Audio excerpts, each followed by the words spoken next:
वो दोनों टहल ही रहे थे कि मिशा ने कुछ याद करते हुए पूछा, अच्छा तू उस वक्त क्या बड़बड़ा रही थी जब मैं बाथरूम से बाहर निकली? इश्की ने जल्दी से मिशा का हाथ पकड़ा और बोली, तुझे पता है आज क्या हुआ? मिशा बोली, नहीं मुझे नहीं पता, अब जल्दी से बता कि क्या हुआ है। इश्की एक एक करके उसे सारी बातें बताने लगी। सब सुनने के बाद मिशा ने पूछा, भाई अब ठीक है ना? इश्की बोली, हाँ वो ठीक है और अब फीवर भी नहीं है। मिशा उसे डांटते हुए बोली, तू सच में पागल है, तू कुछ ढंग से नहीं कर सकती क्या? कुछ सीरियस हो जाता तो? इश्की सैड होकर बोली, सॉरी यार लेकिन मुझे पता ही नहीं था कि उनको पीनट से एलर्जी है। मिशा ने पूछा, अच्छा ये सब छोड़ और मुझे ये बता कि जब तूने भाई को लव यू बोला तो भाई ने क्या कहा? इश्की बोली, उन्होंने यही कहा कि मुझे उनको खुश करने के लिए इतना सब करने की जरूरत नहीं थी। मिशा ने पूछा, बस? इश्की बोली, हाँ और भी थोड़ा बहुत कुछ कहा था लेकिन वो जरूरी नहीं है। मिशा ने दांत पीसते हुए पूछा, अरे पागल, भाई ने तुझे आई लव यू टू बोला कि नहीं? इश्की बोली, नहीं मिशा उन्होंने ऐसा कुछ नहीं कहा। फिर इश्की बोली, उस समय मुझे ध्यान ही नहीं था कि मैंने उन्हें आई लव यू बोल दिया है और उन्हें जवाब भी देना है। मिशा बोली, तू सच में पागल है।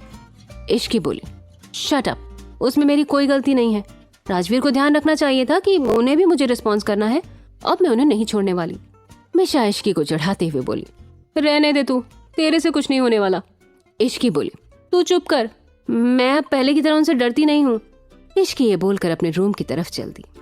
रूम में राजवीर बेड पर लेटा हुआ था और बार बार इश्की के कहे गए उन 3 मैजिकल वर्ड्स को याद कर रहा था, जिसकी वजह से उसके होठों पर मुस्कान थी। तभी इश्की गुस्से में तमतमाते हुए रूम में आई। वो सीधे जाकर राजवीर के पेट पर बैठ गई और गुस्से से बोली, राजवीर, राजवीर आज आपने सच में साबित कर दिया कि आप सच में एक डेविल हो। राजवीर प्यार से बोला, इसमें डेविल होने वाली क्या बात है? मैंने तुम्हें कुछ नहीं कहा तो इसका मतलब है कि मैं तुमसे प्यार नहीं करता? क्या तुम्हें मेरी आंखों में प्यार नहीं दिखता?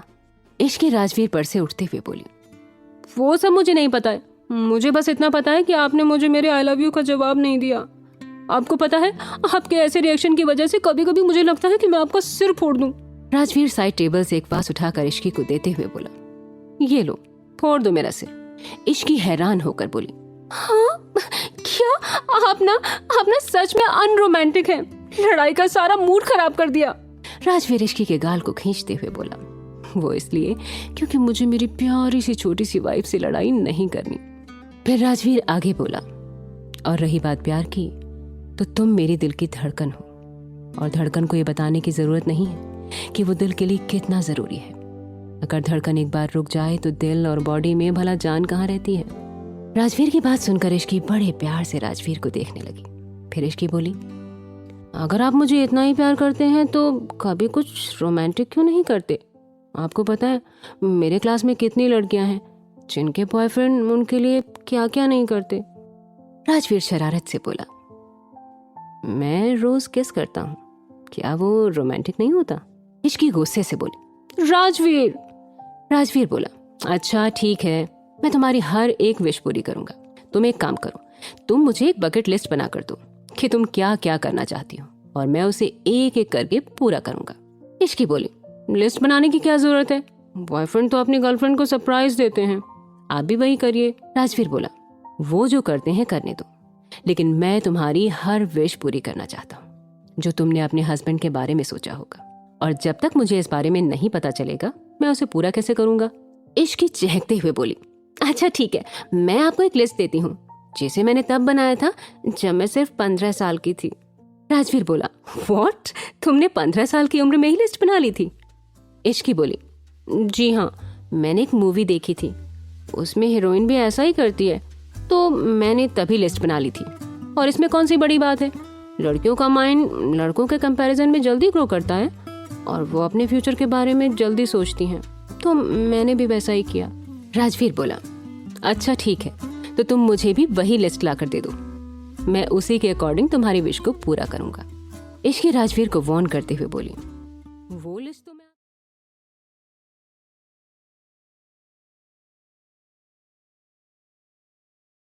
आपको दे दूंगी, लेकिन आप श्योर है ना कि उसमें जो लिखा है उसे पूरा करेंगे? मेरी मानिए तो एक बार सोच लीजिए, क्योंकि वो लिस्ट एक 15 साल की बच्ची ने बनाई थी, तो समझ लीजिए कि उसमें क्या क्या लिखा होगा। राजवीर इश्की को छेड़ते हुए बोला, इसमें सोचना क्या है, अब मैंने एक स्कूल गर्ल से शादी की है तो इस बात के लिए तो हमेशा रेडी रहना चाहिए। इश्की गुस्से से चिल्लाते हुए बोली, आप क्या मुझे बार बार स्कूल गर्ल बोलते रहते हैं? मैं अगर आपको बूढ़ा कहूंगी तो क्या आपको अच्छा लगेगा? राजवीर अपनी एक आईब्रो ऊपर करके बोला, मैं तुम्हें किस एंगल से बूढ़ा दिख रहा हूँ? इश्की भी उसी लहजे में बोली, हाँ तो मैं आपको किस एंगल से स्कूल गर्ल दिखती हूँ जो आप मुझे स्कूल गर्ल बोलते रहते हो? राजवीर इश्की को अपने पास खींच कर बोला, ओके चल, नहीं बोलूंगा, लेकिन अगर तुमने मुझे दोबारा बूढ़ा कहा तो उस दिन मैं तुम्हें अच्छे से सबक सिखाऊंगा। इश्की को भी राजवीर की बात का मतलब समझ आ गया और वो राजवीर के सीने से लग गई। नेक्स्ट डे इश्की राजवीर के पास गई और उसे एक चिट देते हुए बोली, ये रही मेरी बकेट लिस्ट, आप इसे आराम से पढ़िए और प्लान करिए कि इसे कैसे पूरा करना है। फिर वो चिट राजवीर को पकड़ाकर वहां से चली गई। राजवीर उस चिट को खोलकर पढ़ने लगा और फिर खुद से बोला, इसे पति चाहिए था या पर्सनल एंटरटेनर? सच में मुझे सब बोलने से पहले इसके बारे में एक बार सोच लेना चाहिए था। खैर, अब बोल दिया है तो करना ही पड़ेगा। और वो अपने काम में लग गया। राजवीर आज एक होटल में गया था क्योंकि आज उसकी वहां पर एक मीटिंग थी। उसी होटल में कोमल जी भी अपनी किटी पार्टी के लिए आई हुई थी।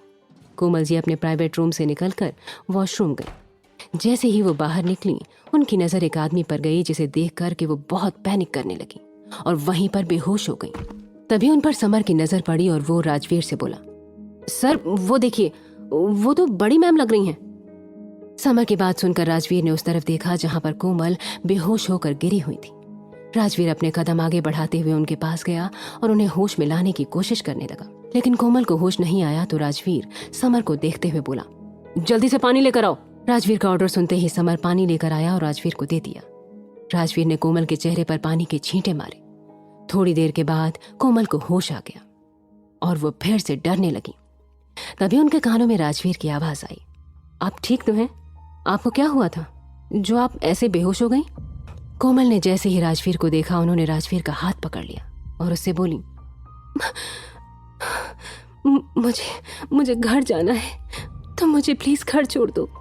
राजवीर बोला, ठीक है, समर आपको छोड़ देगा। तभी कोमल डरते हुए बोली, नहीं प्लीज तुम मुझे घर छोड़ दो। राजवीर गौर से कोमल को देख रहा था। वो देख सकता था कि कोमल कितनी डरी हुई थी, लेकिन उसे समझ नहीं आया कि कोमल किससे इतना डर रही थी। थोड़ी देर तक राजवीर ने उनको ऑब्जर्व किया और फिर अपने आसपास देखने लगा। जब उसे आसपास कोई नहीं दिखा तो राजवीर बोला, ठीक है चलिए। ये बोलकर राजवीर ने कोमल को पकड़कर उठाया और उन्हें अपने साथ ले गया कार में। पूरे रास्ते कोमल डरी सहमी सी बैठी हुई थी। राजवीर उनकी तरफ देखकर बोला, आपको क्या हुआ है? आप इतना डर क्यों रही हैं? राजवीर की बात सुनकर कोमल जी उसकी तरफ देखकर हकलाते हुए बोली, कुछ नहीं, बस चक्कर आ गया था। राजवीर को साफ साफ कोमल की बातों में छिपा झूठ नजर आ रहा था, लेकिन उसने कुछ नहीं कहा। राजवीर कोमल को घर लेकर आया और वापस वहां से ऑफिस चला गया। कोमल जल्दी से अपने रूम में गई और खुद में बड़बड़ाने लगी, वो जिंदा है, वो जिंदा है। राजवीर ने कार में बैठते ही समर को कॉल किया और बोला, पता करो होटल में ऐसा क्या हुआ था जिसे देखकर मिसेस सिंघानिया इतना डर गई थी। समर बोला, ओके सर। ऑफिस में अभी लंच टाइम चल रहा था। इश्की और मिशा दोनों ही अभी कैंटीन में बैठी हुई थी। तभी मिशा ने इश्की से पूछा, क्या बात है इश्की, आज तो तू बहुत चहक रही है, क्या भाई ने अपनी फीलिंग्स एक्सेप्ट कर ली? इश्की एक्साइटेड होकर बोली, हाँ, और तुझे पता है मैंने उन्हें एक विश लिस्ट दी है जिसे उन्हें मेरे लिए पूरा करना है। मैं बता नहीं सकती मिशी कि मैं कितनी खुश हूँ। मेरी बात मान, तू भी एक लिस्ट बना ले और रेहान को दे दे, इसी बहाने उसके प्यार का भी टेस्ट हो जाएगा। मिशा ने इश्की से पूछा, इश्की तू फिर से स्टार्ट हो गई, और ये बता तेरी उस लिस्ट में है क्या? I mean, तू भाई से क्या करवाने वाली है? इश्की चहकते हुए बोली, वो तो तुझे उसी टाइम पता चलेगा। वैसे आज रात तू राजवीर के हाथ का खाना खाने के लिए रेडी रही हो, क्योंकि मेरी विश स्टार्ट यहीं से हो रही है। मिशा भी हंसते हुए बोली, क्या बात कर रही है तू, भाई और खाना, आज तो मजा ही आ जाएगा। राजवीर का केबिन। राजवीर अपनी चेयर पर बैठा हुआ था। उसके सामने समर खड़ा हुआ था। समर बोला, सर, मैंने उस होटल की सीसीटीवी फुटेज चेक की और उसे देखकर तो यही लगता है कि बड़ी मैम को पैनिक अटैक आया था और वो एक आदमी को देखते हुए बेहोश हो गई। राजवीर ने कंफ्यूज होकर पूछा, आदमी? कौन है वो आदमी? समर बोला, मैम जिस दिशा में देखकर डर रही थी उस तरफ और कोई नहीं बल्कि मिस्टर गौतम रंधावा थे, जिनके साथ आज हमारी मीटिंग थी। राजवीर खुद में ही बोला, मिस्टर गौतम रंधावा? उन्हें देख के मिसेस सिंघानिया क्यों डर रही थी? फिर राजवीर समर को देखते हुए बोला, मुझे मिस्टर रंधावा की सारी डिटेल जितनी जल्दी हो सके लाकर दो। समर जी सर बोला और वहां से चला गया। राजवीर थोड़ी देर कुछ सोचने लगा, फिर अपने लैपटॉप में सीसीटीवी फुटेज लाकर इश्की को देखने लगा, जो काम कम और सेल्फीज ज्यादा ले रही थी। उसे देखते हुए राजवीर बोला, ये नहीं सुधरेगी। खैर, अभी तो मुझे इसकी विश पूरी करनी है, जिसके लिए मैंने फुल कॉन्फिडेंस से हाँ बोला था। फिर राजवीर कुछ देर रुक कर आगे बोला, लेकिन फिर भी 15 साल की बच्ची वाली लिस्ट देने की जगह फ्रेश लिस्ट बना लेती, लेकिन नहीं, मैडम अपने काम में बिजी रहेंगी। इश्की काम करने के बाद ऑफिस से बाहर आ गई। आज इश्की ऑफिस से जल्दी निकल गई थी।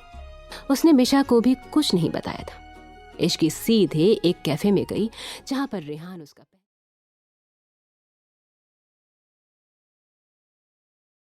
पहले से वेट कर रहा था। इश्की आकर सीधे उसके सामने वाली चेयर पर बैठ गई और बोली, और रॉकस्टार, कैसे हो तुम? तुमसे एक लड़की नहीं पट रही है, उसके बारे में मैंने तुम्हें सब कुछ तो बता दिया है। रेहान बोला, मैं क्या करूं इश्की, मैं कुछ भी अच्छा करता हूं तब भी वो खुश नहीं होती है, उल्टा और ज्यादा गुस्सा हो जाती है। इश्की कुछ सोचते हुए बोली, पुरानी कहावत है, जब घी सीधी उंगली से ना निकले तो उंगली को टेढ़ा कर लेना चाहिए। रेहान ने इश्की को देखते हुए पूछा, व्हाट? तुम क्या कहना चाहती हो? इश्की बोली, तुमने शोले मूवी देखी है? रेहान बोला, ऑफ कोर्स, किसने नहीं देखी होगी। उसकी बात सुनकर इश्की की आंखें चमक गईं। आखिर कैसे पटाएगा रेहान मिशा को? और क्या राजवीर सच में आज रात का खाना बना पाएगा? क्यों डर रही है कोमल मिस्टर रंधावा से?